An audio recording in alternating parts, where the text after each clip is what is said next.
tous. L'Afghanistan occupe une position unique dans l'histoire mondiale. Carrefour entre l'Asie centrale, le sous-continent indien et le monde perse, il a vu passer d'innombrables armées, marchands, missionnaires et empires. Depuis l'Antiquité, des puissances parmi les plus redoutées, des Grecs d'Alexandre jusqu'aux États-Unis au XXIe siècle, en passant par l'Union soviétique, ont tenté d'y imposer leur influence. Et presque toutes s'y sont heurtées, souvent brutalement. Aujourd'hui, nous allons parcourir plus de 2000 ans d'histoire pour comprendre pourquoi l'Afghanistan est régulièrement qualifié de tombeau des empires. Un qualificatif qui résume à la fois sa géographie complexe, sa structure sociale fragmentée et la difficulté pour des puissances extérieures à y établir un contrôle durable. Une permanence que nous allons explorer ensemble avec Antoine Delacoste. Antoine Delacoste, bonjour. Bonjour. Alors, ravi de vous recevoir à nouveau. Les téléspectateurs de TVL vous connaissent bien maintenant. Hein. Vous êtes analyste en géopolitique, conférencier, et vous intervenez régulièrement dans notre émission. Mais vous publiez également des papiers chez Politique Magazine ou bien la Revue d'Histoire Européenne sur des sujets d'actualité internationale, tout en animant un site consacré à la géopolitique qui s'appelle Géochronique, chronique au pluriel, .fr. Et comme vous êtes également amateur de littérature, vous tenez un blog sur la littérature qui s'appelle Livres d'Antoine. Les livres d'Antoine.com. Mais alors, venons-en à l'Afghanistan, ce fameux tombeau des empires. D'où vient cette expression ? Alors, on ne sait pas très bien. Elle est employée partout, régulièrement. Certains analystes la combattent en disant que c'est très exagéré. Et c'est vrai que c'est un petit peu exagéré dans la mesure où, si les empires se sont cassés les dents généralement en Afghanistan, on ne peut pas dire que ça a été le tombeau non plus des empires, même si pour l'Union soviétique, on y reviendra, c'est peut-être une cause lointaine de l'effondrement. Mais l'Amérique ne s'est pas effondrée à la suite de l'échec afghan, comme l'Angleterre ne s'est pas effondrée à la suite de l'échec. Par contre, il est sûr que l'Afghanistan a acquis une réputation de pays, en quelque sorte, inexpugnable. Donc ce n'est pas une image exagérée, c'est une réalité historique. C'est une réalité historique, c'est le mot tombeau qui est peut-être un petit peu exagéré. Mais cette réputation date de quand ? De l'époque moderne ou de l'Antiquité ? Alors de l'époque moderne. En fait, c'est né au XIXe siècle, quand les Anglais, au sommet de leur puissance, à la fin du XIXe siècle, ont connu une défaite cuisante, la défaite de Gandamak, où ils ont perdu des milliers d'hommes, indiens et anglais, un régiment broyé.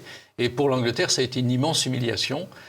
Et il a suffi évidemment que les Soviétiques, 100 ans plus tard, interviennent et eux aussi se cassent les dents pour que certains commentateurs à ce moment-là se disent décidément c'est le tombeau des empires. Alors est-ce qu'on observe vous parlez de l'Angleterre, de l'Union soviétique, est-ce qu'on observe des constances historiques dans ces échecs ? Oui, c'est-à-dire que l'Afghanistan, c'est un pays très particulier. C'est un pays récent. Il est devenu indépendant au lendemain de la Première Guerre mondiale. Et puis, c'est surtout sa géographie physique qui fait qu'il peut être utilisé de façon stratégique comme zone tampon, ce qu'ont fait les Anglais pour repousser les Russes. Quand les Russes commençaient à descendre du Caucase, d'Asie centrale, ils se rapprochaient trop de l'Inde au gré des Anglais. L'Inde, c'était la perle de l'Empire, et donc il n'était pas question que les Russes se rapprochent de ça. Et l'Afghanistan a été utilisé comme pays tampon à ce moment-là. Le problème de l'Afghanistan, c'est que sa géographie physique très montagneuse, très difficile, fait que c'est un pays très compliqué à unifier. Et donc on peut croire qu'on dirige l'Afghanistan parce qu'on a un roi ou un président à Kaboul, et puis en réalité, une partie des vallées échappe totalement au contrôle de Kaboul. Et ce sont des vallées toutes parallèles les unes aux autres, avec peu de communication. Avec en plus des tribus, des ethnies très différentes, rivales entre elles, même quelquefois la même tribu, la même ethnie subit beaucoup de divisions en son sein. Et donc tenir tout ce pays de façon centralisée, c'est une gageure, et c'est pour cela que les Anglais, les Soviétiques, puis les Américains se sont cassés les dents parce qu'ils n'ont pas assez analysé au départ le fonctionnement très particulier de l'Afghanistan. D'ailleurs, au niveau des ethnies, les ethnies principales sont... Alors, les plus importants, c'est les Pashtuns. Pashtuns qui représentent pas loin de la moitié de la population. Donc des musulmans sunnites très convaincus, très traditionnels. C'est bien souvent là que les talibans, enfin même quasiment exclusivement là, que les talibans recrutent. Donc très portés vers l'islamisme. Et puis vous avez d'autres ethnies. La plus importante sont les Tadjiks, qui sont les plus importants devant les Ouzbeks et les Turkmènes, c'est-à-dire ces pays d'Asie centrale qui sont situés au nord de l'Afghanistan et qui forcément débordent un petit peu sur les frontières, surtout que le nord de l'Afghanistan, c'est la partie des plaines, et donc c'est là où il y a le plus de population et le plus de brassage de population. Et alors toutes ces ethnies sont également musulmanes et sunnites. Et puis vous avez une grande ethnie qui représente peut-être 10% de la population, ce sont les chiites, ceux-là, les Azaris. Et petit clin d'œil de l'histoire, les Azaris se sont engagés en nombre aux côtés des Iraniens et des Irakiens au moment de la guerre en Syrie, aux côtés de l'armée de Bachar el-Assad. C'était des milices chiites qui partaient combattre la révolution islamiste sunnite qui a fini par emporter la Syrie d'ailleurs. Donc il y a en Afghanistan, là aussi, cette confrontation sunnite-chiite que l'on retrouve, même si les sunnites représentent 90% de la population.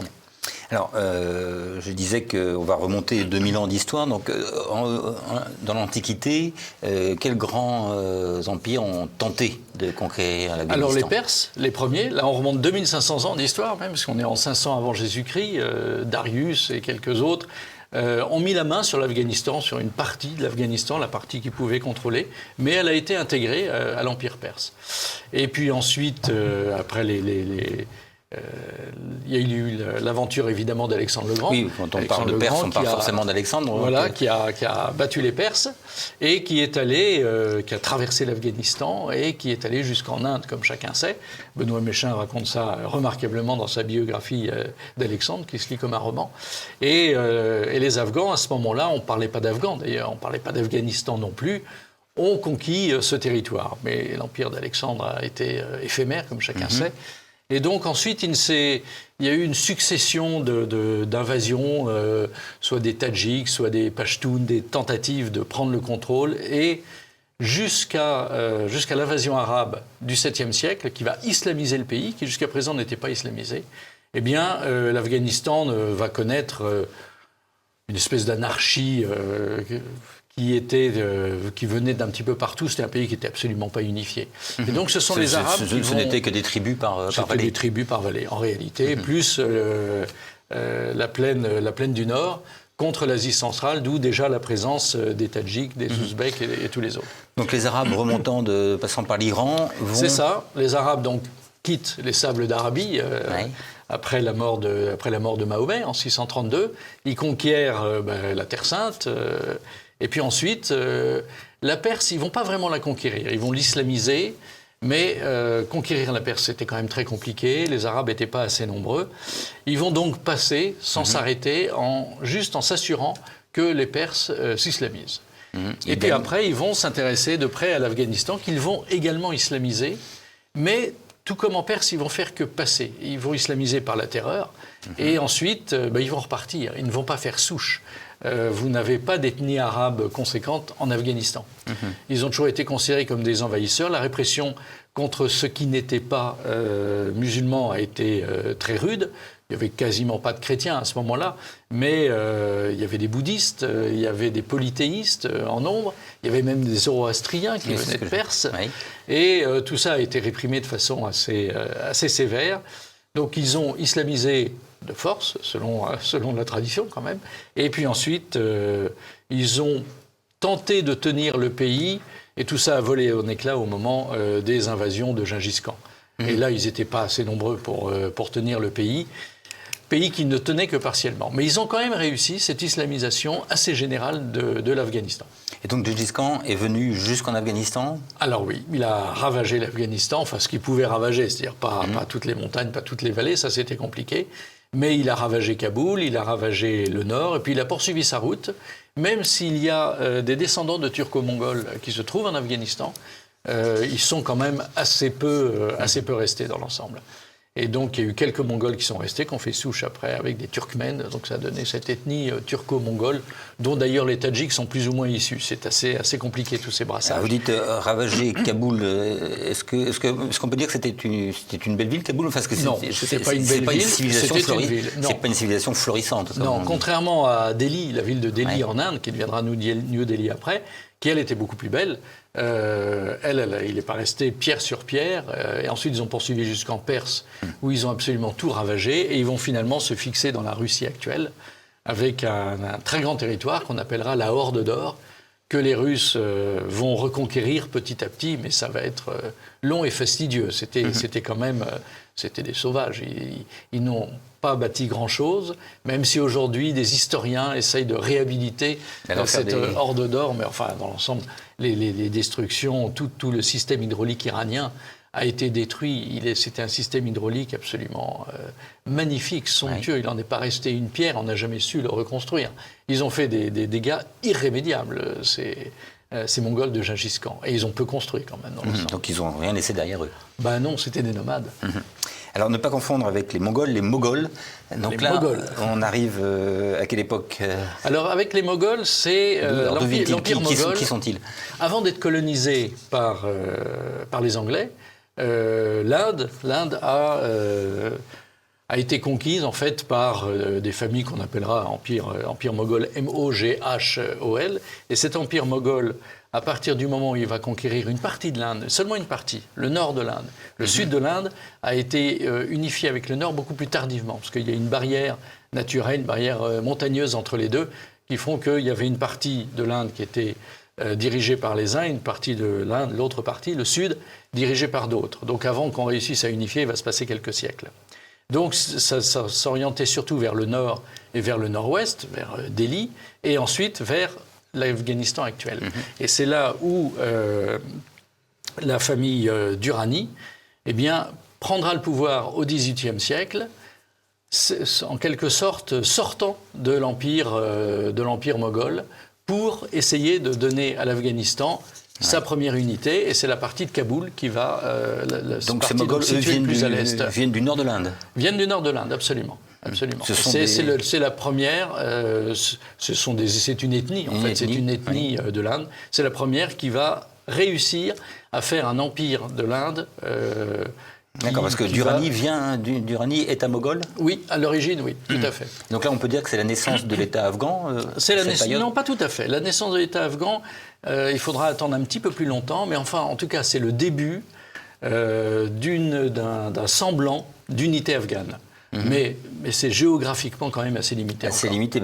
Est-ce qu'il y a un pouvoir central? C'est-à-dire est-ce qu'on lève un impôt? Est-ce qu'on lève une armée? Oui, mais partiel. Partiel, parce qu'aller chercher l'impôt au fin fond des vallées, entre des montagnes qui font 4000, 5000 mètres d'altitude, c'est très compliqué. Les tribus sont extrêmement jalouses de leur indépendance, même s'il y a des liens religieux entre elles, puisqu'elles sont toutes plus ou moins musulmanes. Il y a des différences ethniques fortes. Et même dans la même ethnie, l'ethnie Pashtun, dont on parlait tout à l'heure, qui est largement majoritaire, il y a des divisions considérables. Donc les Durrani vont quand même moderniser l'Afghanistan, commencer à lui donner un semblant de structure stable, mais seulement sur une partie du territoire. D'accord, donc finalement c'est qu'une façade sur un tissu tribal. Alors une façade quand même pas complètement. C'est la première fois qu'il y a un pouvoir central à Kaboul qui essaye de donner des ordres sur l'ensemble du territoire afghan. Et même si ça n'est pas répercuté sur l'ensemble du territoire afghan, c'est la première fois qu'on va aussi loin, en quelque sorte, dans la centralisation afghane. Alors, même si cette centralisation sera de toute façon jamais complète. Oui. Alors au XIXe siècle, les puissances occidentales vont commencer à s'intéresser à l'Afghanistan, en particulier les Britanniques. Alors pourquoi l'Afghanistan devient-il un enjeu stratégique majeur au XIXe siècle? À cause des Russes.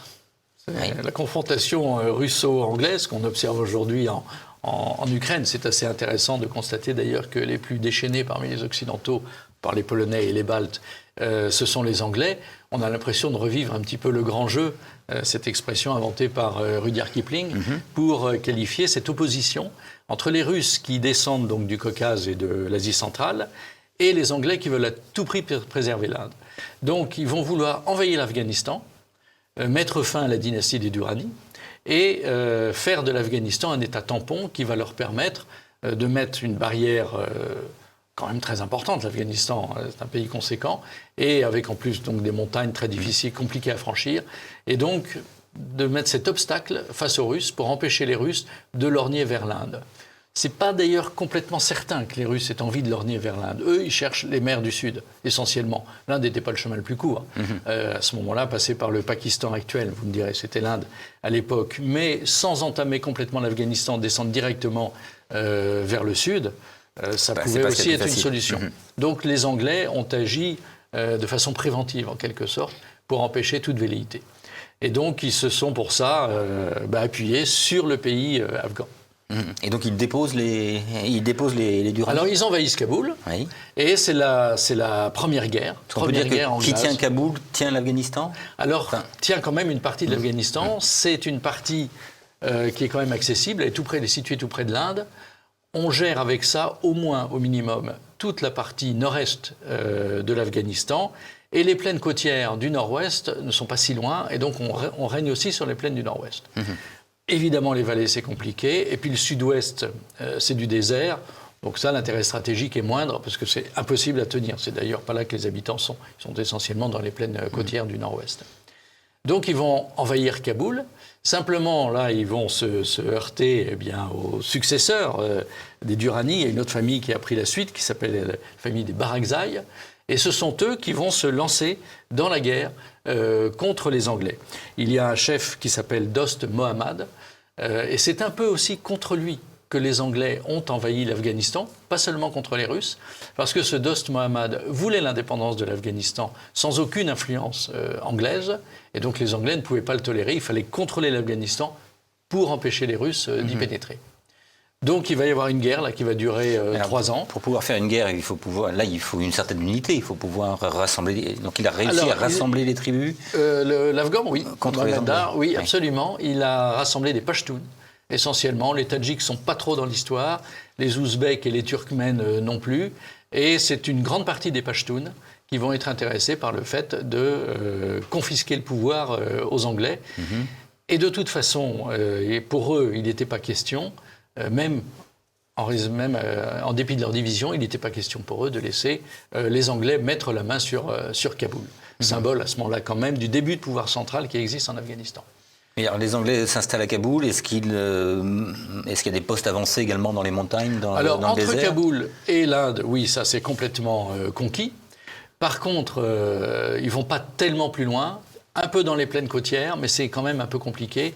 Donc ils tiennent pour l'instant essentiellement cette partie nord-est, mais considérée comme la partie utile. Est-nord-est, considérée comme la partie utile. Donc il y a les points de passage entre les vallées, les cols, le reste est trop coûteux en fait à tenir. Déjà entre Kaboul et l'Inde, il y a des vallées, il y a des montagnes. Et d'ailleurs les Anglais subiront de terribles embuscades. Quel type de guerre va être menée contre les Britanniques ? Alors il y a une guerre de guérilla. Ouais. Ça, c'est la base, une guerre de guérilla extrêmement compliquée à contrer, parce que, évidemment, les Anglais sont épaulés par des Indiens, mais pas par des Afghans, pas par des Pashtuns. Donc, qui connaît le terrain ? Les Pashtuns, les Afghans. Et donc, ce sont eux qui vont par leur connaissance du terrain, créer d'énormes ennuis aux Anglais et à leurs alliés indiens, enfin, à leurs supplétifs indiens, en quelque sorte. Et donc, cette configuration de géographie physique va leur faciliter la tâche. Mais tout de même, quand les Anglais occupent Kaboul, avec des effectifs insuffisants, quelques milliers d'hommes, il aurait fallu quelques dizaines de milliers d'hommes, eh bien quelques milliers d'hommes, là les Afghans se disent que c'est l'occasion de mettre le siège devant Kaboul. Et ils vont mettre le siège... Donc là on est en quelle année ? On est en 1842. C'est l'hiver. Kaboul se ravitaille avec difficulté. En plus, tous les officiers anglais, tous les soldats anglais, tous les sous-officiers anglais qui sont là ont leur famille avec eux, bien souvent, leurs femmes, leurs enfants. Et donc, tout ça commence à pas mourir, mais à souffrir beaucoup de la faim et du froid. Il fait extrêmement froid en hiver dans cette région-là. Et au bout d'un moment, les Anglais décident de tenter une sortie. On sort. On tente une sortie plein Est pour essayer de rejoindre l'Est de l'Afghanistan, de l'époque qui n'est pas encore complètement dessiné, et retrouver des renforts qui viendraient, eux, d'Inde. Donc ils sortent et ça va être l'enfer. Ça va être l'enfer. Ils vont subir des embuscades incessantes et sur les, mettons, 15 000 hommes à peu près qui sortent, plus les femmes et les enfants, eh bien, certaines femmes et certains enfants arriveront jusqu'en Inde. Il y aura même une charge à cheval de plusieurs épouses d'officiers anglais extrêmement courageuses qui disent on va être les premiers encouragés par leur mari en disant après le piège va se refermer, foncez plein Est vers l'Inde. elles vont foncer courageusement et dans l'ensemble, elles vont passer. Donc il y aura quand même des survivants. Mais ensuite, une fois que le piège s'est refermé, eh bien, les Anglais, comme leurs alliés indiens, vont mourir les uns après les autres. Embuscade répétée, et puis finalement, la grande bataille de Gandamak. En 42 En 42, enfin grande bataille, il ne reste plus grand-chose des Anglais. À ce moment-là, quelques centaines d'hommes qui vont mourir très courageusement, d'ailleurs, comme savaient le faire les Anglais à l'époque. Ils vont mourir très courageusement, et il y aura un survivant, un seul, qui arrivera à rejoindre l'extrémité est qui était l'objectif, qui s'appelait Jalabad. Là, on est dans le mythe presque. Il y a un tableau célèbre où c'est Dr. Brydon, c'est ça? Voilà, exactement. C'est le chirurgien du régiment. Ouais. Chirurgien du régiment, qui est le seul à avoir réussi à passer, qui est arrivé mourant de faim et de soif sous les murailles de Jalabad.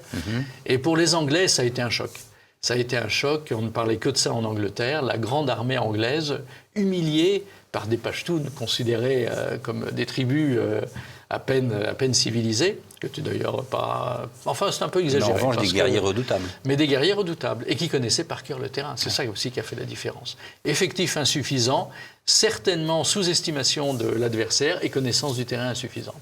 Ça a engendré donc cette grande défaite de Gandamak qui va faire que les Anglais vont se retirer et ne remettront pas les pieds en Afghanistan avant plusieurs décennies. Oui, donc exit les Anglais. Exit les Anglais. Que devient l'Afghanistan? On retourne à un système... Eh bien, jusqu'au retour des Anglais. Ce Dost Mohammad va s'installer au pouvoir. Les Russes ne vont pas arriver jusque-là, contrairement à ce que pouvaient craindre les Anglais. Et puis aussi, ils avaient vu le désastre de Gandamak, ils n'avaient aucune envie. Ils venaient quand même de conquérir, de descendre du Caucase, d'Asie centrale. Ils avaient perdu beaucoup d'hommes, tout ça était quand même compliqué, ils n'avaient aucune envie de se lancer dans l'aventure afghane. Ils ont été, de ce point de vue-là, mieux avisés que leurs successeurs soviétiques au XXe siècle. N'empêche, ils reviennent en 1878. C'est ça. Les Anglais reviennent en 1878. Sous quel prétexte à ce moment-là? Toujours la même chose. Les Russes sont toujours quand même dans le coin. Il faut recréer cet état tampon. Oui. Le traumatisme de la défaite de Gandamak, c'est estompé avec le temps, même si ça reste dans l'histoire quand même. Et on a battu les Russes en Crimée avec cette stupide guerre de Crimée où on a aidé les Turcs à battre les Russes. Enfin, passons, c'est un autre débat. Mais les Russes sont toujours là et les Anglais ne veulent absolument pas risquer en quoi que ce soit une intervention russe proche des frontières de l'Inde. L'Inde, c'est le joyau de l'Empire, pas question de risquer quoi que ce soit. Donc ils reviennent pour refaire de l'Afghanistan un état tampon. C'est leur obsession à ce moment-là. Et là, comment ça se passe? Ça se passe beaucoup mieux. Ça se passe beaucoup mieux. Ils ont appris, ils viennent beaucoup plus nombreux cette fois. Les Pashtuns sont toujours divisés entre eux et cette attaque est réussie. Et 2 ans après, en 1880, il y a un traité qui est symboliquement signé à Gandamak, le lieu de la grande défaite anglaise pour laver, comme les Allemands avec le wagon de Rotonde, en 1940. On lavait l'humiliation. Voilà, on lave l'humiliation. Et donc, il y a ce traité de Gandamak qui va permettre, en réalité, non pas d'installer un gouverneur, non pas d'empêcher les Afghans de continuer à régner sur l'Afghanistan, mais on leur confisque la politique extérieure. Et à ce moment-là, les Anglais deviennent maîtres de la politique extérieure. Sur le plan intérieur, c'était assez habile d'ailleurs comme idée, sur le plan intérieur, les Afghans restent maîtres de leur destin. De toute façon, c'était impossible de mettre un Anglais. Ça aurait mis tout le pays à feu à sang et ça aurait unifié alors peut-être toutes les tribus. Il n'était pas question que ce soit les Anglais en direct. On ne peut pas gouverner ce pays en direct. Il faut que ce soit indirect. Donc ils ont fait ça assez habilement. Et jusqu'à la Première Guerre mondiale, ça va tenir de cette façon-là. Et puis après la Première Guerre mondiale, nouvelle révolte afghane. Oui. Et cette fois, les Anglais se disent c'est trop coûteux. De toute façon, la Russie est en pleine guerre civile. Il n'y a plus de danger russe. Et donc, assez sagement, ils vont signer un traité donnant l'indépendance à l'Afghanistan. Mais en restant quand même dans les parages diplomatiquement? Ils ont toujours l'Inde à ce moment-là. Mais par contre, diplomatiquement, c'est fini. L'Afghanistan a conquis à ce moment-là la possibilité... Mais est-ce qu'on reste quand même dans la zone d'influence britannique? Les Anglais sont à côté. Les Anglais sont à côté et ils regardent ça jalousement. Ils savent très bien qu'en Inde, en 1919-1920, ça commence à bouger. Il y a quand même des mouvements indépendantistes. Donc ils sont extrêmement vigilants. Donc ils surveillent l'Afghanistan de près. Mais l'Afghanistan est finalement, dans ce domaine-là, assez contente de son sort et s'organise sans gêner les Anglais, sans s'intéresser à l'Inde, qui de toute façon ne les a jamais intéressés. Les Russes, devenus soviétiques, sont loin.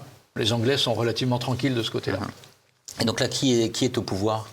Alors ça, c'est une famille qui s'appelle maintenant Shah, pas gouverneur, mais roi en quelque sorte. Et il va y avoir une famille qui va s'installer. Le premier, c'est le Shah Amun-Allah. Puis ensuite, le grand roi Zahir Shah, qui va régner pendant 40 ans, de 1933 à 1973. Et ce roi aura du mal. Il aura beaucoup de mal parce qu'il va essayer de moderniser l'Afghanistan. Donc, vaste entreprise, dangereuse. Enfin, à l'image de ce qui a pu être fait en Turquie, en Iran. Oui, c'est ça. Il s'inspirait beaucoup de Mustafa Kemal, d'ailleurs. Mais la religion afghane était beaucoup plus ancrée que la religion turque. La religion ou est-ce qu'il y a la tradition également Alors c'est très lié, il y a les deux. Vous avez les traditions tribales, les traditions familiales où les femmes sont vraiment moins que rien. Et lui, ce roi Zahir Shah, qui quand même avait le souci d'améliorer la situation des Afghanes, s'est heurté à un mur, à un conservatisme terrible. Et le pouvoir lui a été confisqué par des premiers ministres afghans issus de ces tribus traditionnelles qui ne voulaient pas que ça bouge. Et donc il faisait le dos rond quelques années, il réussissait à prendre le dessus. Vous avez eu là un jeu de chat et la souris entre la modernité du roi et les traditions très conservatrices et très musulmanes, très islamistes on peut le dire, de toute une partie des tribus. Donc il va y avoir cette confrontation qui va se terminer par un coup d'État. En 73. En 73. Le roi est là depuis 40 ans, commence à être affaibli. Et il n'a pas de successeur ? Il avait un successeur potentiel, mais profitant d'un de ses voyages à l'étranger, un membre de la famille princière d'ailleurs, Mohamed Daoud, va faire un coup d'État. Un coup d'État pas trop violent, un coup d'État politique plutôt en douceur. Et à ce moment-là, il va proclamer la République. Et lui aussi va essayer de moderniser l'Afghanistan. Et c'est très intéressant de voir comment l'essai de modernisation de l'Afghanistan viendra toujours de Kaboul, de la capitale, et se perdra dans les vallées, les tribus, les ethnies concurrentes, et n'arrivera jamais jusqu'au fond des vallées. C'est vrai, on a des images, par exemple, de jeunes filles en mini-jupe dans les années 70 dans les rues de Kaboul. Exactement. Ils ont essayé l'un et l'autre donc de libérer la femme. Dans les années 70, dont vous parlez, à la faculté de médecine de Kaboul, il y a 40% d'étudiantes filles. Aujourd'hui, quasiment zéro. Et elles peuvent se promener en mini-jupe, tête nue. Et donc ça faisait éructer les tribus traditionnelles afghanes qui considéraient que c'était un symbole de décadence occidentale et qu'il n'était pas question de rentrer là-dedans. Simplement, on est peut-être passé d'un extrême à l'autre parce que le retour de bâton a été terrible. Mais je pense que et le roi et Mohamed Daoud ont été imprudents d'aller aussi vite. Ils n'étaient pas obligés d'aller jusqu'à la mini-jupe. L'absence de foulard, c'était trop dur, c'était trop violent. Le contraste était trop rapide.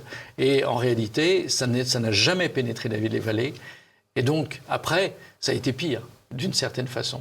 Parce que ce qui aurait pu être assoupli très progressivement, notamment par des créations d'écoles pour les filles, et notamment par la possibilité pour les jeunes filles de faire des études supérieures, ne devait pas s'alimenter d'une liberté de mœurs et d'habillement total. Ça ne pouvait que braquer, j'espère que je ne choque pas les téléspectateurs en disant ça, non, mais ça ne pouvait que braquer les tribus qui après ont pris prétexte de ça pour ne jamais se soumettre au pouvoir central qui est considéré comme trop influencé par la décadence occidentale.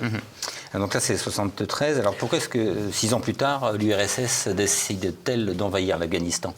Alors, parce que 5 ans plus tard, il y a eu un coup d'État communiste. 78. Et un coup d'État communiste qui n'a pas du tout été commandité par l'Union soviétique, contrairement à ce qu'on croit souvent. L'Union soviétique n'était pour rien dans ce coup d'État. Il se satisfaisait de bonnes relations avec Mohamed Daoud, qui, comme le roi, était assez habile pour avoir de bonnes relations et avec l'Union soviétique et avec les États-Unis. Donc les États-Unis ne cherchaient pas à déstabiliser le pouvoir afghan, parce que ça leur convenait comme ça. Et les soviétiques, tout près, surveillaient, mais finalement, ça leur allait bien. Il n'y avait rien de stratégiquement contre l'Union soviétique. Et donc ce coup d'État communiste les a pris de court. D'abord, ils ont été très vexés de ne pas être au courant. Et puis, indépendamment de ça, ils se sont dit ça va tout déstabiliser. En plus de ça, ce coup d'État est violent. Mohamed Daoud est assassiné, plusieurs de ses proches sont assassinés. Ce coup d'État est sanglant, en réalité, contrairement au coup d'État de Mohamed Daoud qui, lui, avait été fait en douceur. Et puis, un an après, ça va très mal. La révolte gronde partout. Et les soviétiques se disent, à cause de cet idiot, de ces idiots de communistes, on va être balayés. On va être balayés. Et donc, il faut intervenir avant l'effondrement du régime pro-soviétique. Et à ce moment-là, ils se sentent obligés d'intervenir en 1979. Et ils ont oublié la leçon du 19e siècle, la défaite des Anglais et la prudence de la Russie tsariste de l'époque. Donc, ils arrivent un beau matin du côté de Noël 1979 avec des milliers de chars, des dizaines de milliers d'hommes. Ils font ça en grand, pensant que ça va aller assez bien. Simplement, il y a les tribus, il y a le conservatisme religieux, il y a les vallées, et puis il y a la CIA. Oui, c'est ça. C'est-à-dire que là, c'est le dernier affrontement chaud de la guerre froide. Exactement. Et c'est très très chaud. Ouais. Parce que dans un premier temps, les soviétiques gagnent. D'accord, ça c'était pas difficile. Donc ils prennent Kaboul. Il y a une répression relativement modérée finalement, mais la révolte va éclater dans toute l'Afghanistan. Et là, les soviétiques vont faire dans un premier temps une contre-guérilla très efficace à coups d'hélicoptères. Oui, voilà. Ils vont envoyer des hélicoptères aux Britanniques, dans toutes les vallées. c'est qu'il y a les hélicos, ça change la donne. Tout, oui. Ça change tout. Bien sûr. Et alors, dans un premier temps, la guérilla est vaincue. Vallée par vallée, avec des commandos aéroportés soviétiques de haut niveau, très bien entraînés, et des hélicoptères partout. Les Américains, voyant ça, hésitent pendant quelques mois, et voyant qu'il y a une poussée islamiste de plus en plus forte, qu'il commence à y avoir des guérillas qui viennent du monde entier, financées par le Qatar, par l'Arabie Saoudite. Et c'est là, évidemment, que Oussama Ben Laden va faire ses premières armes, ce Saoudien très riche et très, très fanatique islamiste. Et les Américains se disent qu'il ne faut pas rater le train de l'histoire. Ils n'ont pas encore pris la mesure de ce qu'était l'islamisme. Et on va livrer des missiles Stinger, les fameux Stinger de l'époque, qui ont abattu des centaines d'hélicoptères soviétiques, pour ne pas dire des milliers. Et donc, à chaque fois, l'hélicoptère abattu, l'équipage évidemment tué. Et là, les soviétiques vont connaître, on l'a appelé ça le Vietnam afghan, le Vietnam de l'Union soviétique. Les Américains prennent leur revanche, parce que les Américains, s'ils ont perdu au Vietnam, c'est aussi parce que les Soviétiques et les Chinois avaient donné beaucoup d'armes aux Viet. Donc à ce moment-là... Mais en même temps, ils favorisent l'islamisme. Complètement. Ils prennent les agents de la CIA rencontrent tous les camps islamistes, y compris Ben Laden, à qui ils livrent des armes, des missiles Stinger, des instructeurs pour leur apprendre à s'en servir, des munitions en pagaille et des dollars. Donc la première grande guérilla islamiste de l'histoire, c'est celle-là. Et c'est pour ça que c'est quand même très important ce qui s'est passé en Afghanistan à cette époque-là. On retrouvera les mêmes en Bosnie, en 1995, peu d'années après, Ben Laden également, la CIA également, des armes et des dollars pour les islamistes. Alors on commence aussi à voir les premières oppositions entre c'est pas encore Al-Qaïda, mais avec les hommes du commandant Massoud, il y a déjà qui sont eux aussi soutenus par les Américains. Oui, alors les Soviétiques finissent par s'en aller au bout de 10 ans. Ils s'en vont en 1989. Ils ont eu des dizaines de milliers de morts. On peut dire que ça a participé, on fait une petite incise, mais ça a participé à la fin de l'Union soviétique. Oui, ils en sont sortis traumatisés. Il y a eu les premières grandes manifestations des babouchkas, des mamans, des épouses, des sœurs de soldats soviétiques dont on était sans nouvelles, qui avaient été faits prisonniers. On ne les retrouvera jamais, ils ont été coupés en morceaux dans des conditions abominables. Et il y a les premières grandes manifestations qu'on n'ose pas réprimer parce que le traumatisme est immense à l'échelle de l'Union soviétique. Ça fait un peu bouger l'Asie centrale. Les Kirghizes, les Ouzbeks, toutes ces républiques socialistes soviétiques commencent à bouger parce que les soviétiques ont tué beaucoup de musulmans. Donc tous ces pays-là sont très musulmans. Donc ça commence à craquer un petit peu. Hélène Carrère-Nancos racontera ça dans l'Empire éclaté. Et c'est pas ça qui a provoqué directement la chute de l'Union soviétique. La chute de l'Union soviétique est provoquée directement par Mikhail Gorbatchev et par sa perestroïka qui fera tout exploser. Mais ça a participé, ça a coûté très cher à l'Union soviétique, ça a participé à son effondrement et à ses difficultés financières. Elle n'arrivera plus à suivre, notamment Ronald Reagan, dans sa course à la guerre des étoiles. Et donc elle est en grande difficulté et politique, et géostratégique et financière. Alors je vais revenir à mes talibans, à Massoud, à Ben Laden et Al-Qaïda, parce qu'après le départ des soviétiques, c'est le chaos. C'est la grande anarchie. Donc là, il n'y a plus de gouvernement central, il n'y a plus rien. Ouais. Effectivement, chacun a sa vallée. C'est là où Massoud, en effet, très musulman, contrairement à ce qu'on a dit. Il ne faut pas trop s'imaginer que Massoud était autre chose qu'un musulman très convaincu, mais évidemment moins fanatique que le chef suprême des talibans, qui était le Mollah Omar, alors qui, lui, est futur Daesh. Enfin, c'est le fou furieux, tout à fait sur la ligne Ben Laden. D'ailleurs, sa fille va épouser un fils de Ben Laden, donc les liens sont extrêmement étroits. Et finalement, après plusieurs années de guérilla, les talibans gagnent cette première guerre et prennent le pouvoir en 1996. Voilà, c'est ça. C'est juste avant le départ des soviétiques. Non, juste après. Les soviétiques sont partis en 89. 89, pardon. Ensuite, c'est le chaos. Il y a une concurrence générale, donc il y a Massoud, il y a des Tadjiks. Mais entre Ben Laden et Mollah Omar, il y a une alliance objective, c'est à couteau tiré quand même. Ah non, pas trop. Pas trop. Pas trop. Ils finiront par se séparer un petit peu, mais ils ont des liens familiaux. Le mariage du fils Ben Laden avec la fille du Mollah Omar avait une portée symbolique assez forte. Sur la même ligne politique. Tout à fait. Quand après on demandera au Mollah Omar de livrer le gendre de Ben Laden pour lui-même avoir la vie sauve, il refusera au nom de l'honneur, du code d'honneur de la famille. Donc ils étaient en désaccord sur un certain nombre de points stratégiques, mais en réalité, il n'y aura jamais de guerre entre eux. Donc les talibans prennent le pouvoir. Les talibans prennent le pouvoir en 1996. Ils ne réussissent pas à vaincre Massoud, qui garde sa vallée du Panchir, où les talibans donneront plusieurs assauts infructueux, ils auront beaucoup de pertes pour rien. Et finalement, il y a plusieurs vallées qui échappent à leur contrôle. Mais quand même, comme d'habitude, ils prennent Kaboul. Là, il y a une répression assez violente. Ce sont des talibans beaucoup plus durs que ceux d'aujourd'hui. Alors, qu'est-ce qu'un taliban? C'est quand même... Un taliban, au sens vrai du terme, c'est un étudiant en théologie. La bonne blague. La moitié savait lire ni écrire. Donc, ils étaient étudiants en rien du tout. C'est comme ça que se sont appelés les islamistes, parce que les premiers manifestants venaient de la faculté de théologie musulmane de Kaboul, les premiers qui ont fondé le mouvement. Après, ce mot ne veut plus rien dire, parce qu'en réalité, ils sont loin d'être tous étudiants en théologie musulmane. Donc ça vient de là. Donc le mouvement est très religieux, très islamiste dès le début. On rhabille les femmes, on ferme les écoles, on chasse les jeunes filles des universités. Les 40% d'étudiantes en médecine, c'est terminé pour toujours. De toute façon, il est indécent qu'une femme s'occupe des corps, donc c'est pas possible. Donc tout ça s'arrête. Tout ça s'arrête, et jusqu'en 2001, les talibans sont au pouvoir. Et puis 2001, il y a le 11 septembre. On a tué Massoud 2 jours avant. Ils ont réussi cet exploit-là pour avoir les mains libres de ce côté-là. Il y a le 11 septembre. Les Américains se vengent. Et le premier objectif, c'est l'Afghanistan, parce que l'Afghanistan est devenu, sous la houlette de Ben Laden et du Mollah Omar, finalement un refuge d'Al-Qaïda. Alors en réalité, ce pouvoir central taliban était loin de contrôler tout. Il y avait des cellules d'Al-Qaïda qui n'étaient absolument pas sous le contrôle des talibans. Beaucoup étaient sous le contrôle des Pakistanais, des services secrets pakistanais.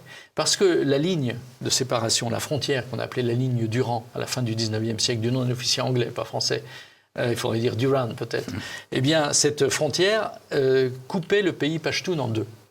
Et donc il y a des Pashtuns qui sont trouvés en Afghanistan et des Pashtuns au Pakistan. Et donc pour eux, il n'y avait pas de frontière. Et donc ça a été la grande erreur de cette ligne Durand, c'est qu'on a coupé la tribu, les plus grands effectifs des tribus Pashtuns en deux. À partir de ce moment-là, les Pakistanais, évidemment, se sont beaucoup occupés. C'est le pays musulman, donc issu de la séparation avec l'Inde entre hindouistes et musulmans. Et donc ce nouveau pays pakistanais va s'occuper de près des Pashtuns afghans pour les soutenir. Et comme les Pashtuns, ce sont les principaux pourvoyeurs d'effectifs des islamistes, eh bien, à ce moment-là, tous les effectifs d'Al-Qaïda pourront passer facilement d'une frontière à l'autre, quelquefois sans que les talibans soient au courant. Donc les Américains n'en ont cure. Ils envoient la grosse artillerie pour détruire le régime afghan. Ce qui, dans un premier temps, est très facile parce que c'est Kaboul. Donc là, ils font comme les Soviétiques ? Ils font comme les Soviétiques. Ils envoient des commandos. Ils prennent le contrôle de l'aéroport. Ils envoient des commandos, tout ce qu'il faut. Ils renversent le régime taliban qui s'éparpille un petit peu partout. Et à partir de ce moment-là, il essaye de prendre le contrôle de l'Afghanistan et de rester. La traque contre Ben Laden commence, mais elle est devenue anecdotique puisque Ben Laden n'a plus aucun pouvoir. Et ils vont faire la même erreur que les Soviétiques. Ils vont essayer de s'accrocher au pouvoir.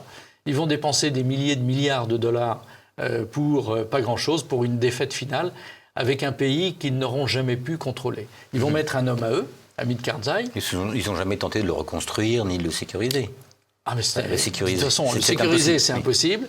Et le reconstruire, mais alors rien. Parce que les Américains veulent le minimum de morts.